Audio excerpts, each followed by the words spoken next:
Hello friends, welcome to CS Academy. In this session, I will discuss with you the difference between engineering mechanics and strength of materials. Before going into the session, let's discuss what is concept of mechanics here. Mechanics is a branch of science that discusses the study of motion of body and the forces that are causing the motion.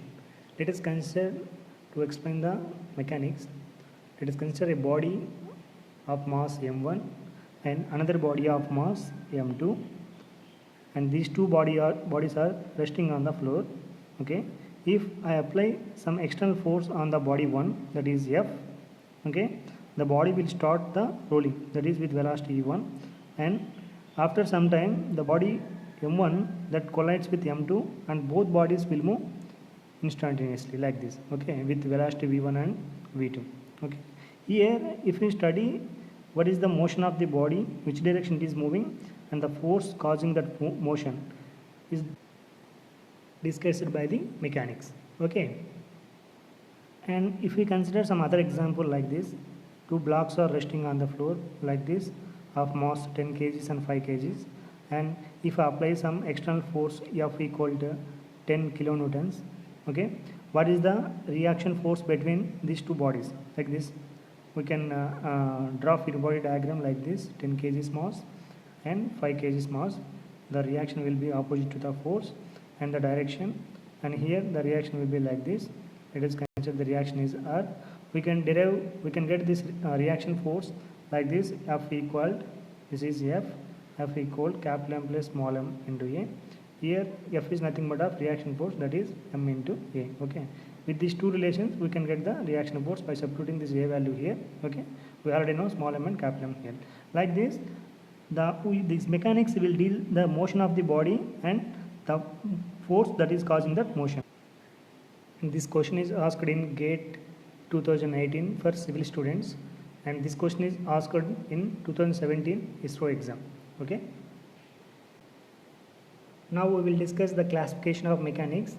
Here in classification we can come to know that what is the difference between engineering mechanics and strength of material.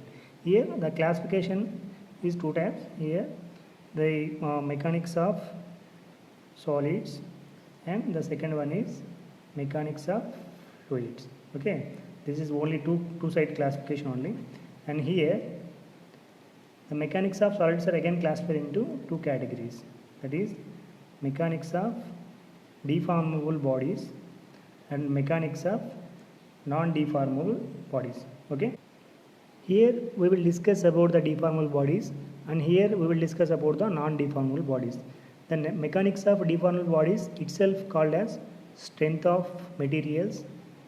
Okay, the mechanics of non-deformable bodies itself called as engineering mechanics. We already studied this is in our graduation. Here in our engineering mechanics we just discussed what is the force, what is the body, what is the motion of the body, like that only. We didn't discuss about how the deformation takes place, okay, in engineering mechanics. Okay, let us consider the body is like this. If I apply force, the body will move like this with velocity u1. That's it only. How the motion of the body will take place, what is the force causing that force causing that motion. Okay, that's it. That will discuss will be in engineering mechanics. If we see strength of materials, for example, let us consider a beam like this. If I apply a load at the center, the beam will deform like this. Okay, the beam will deform like this. Okay, this is the deflection. Like this, if we discuss about the deformable bodies, that is called as strength of materials, and if we discuss the non-deformable bodies, that is called as engineering mechanics. Okay, this is the difference between these two, strength of materials and engineering mechanics, non-deformable bodies. Here mechanics of fluids, here fluid statics, fluid kinematics, fluid dynamics. This is total about a classification. I think you got the point here, and thank you for watching my video. Thank you.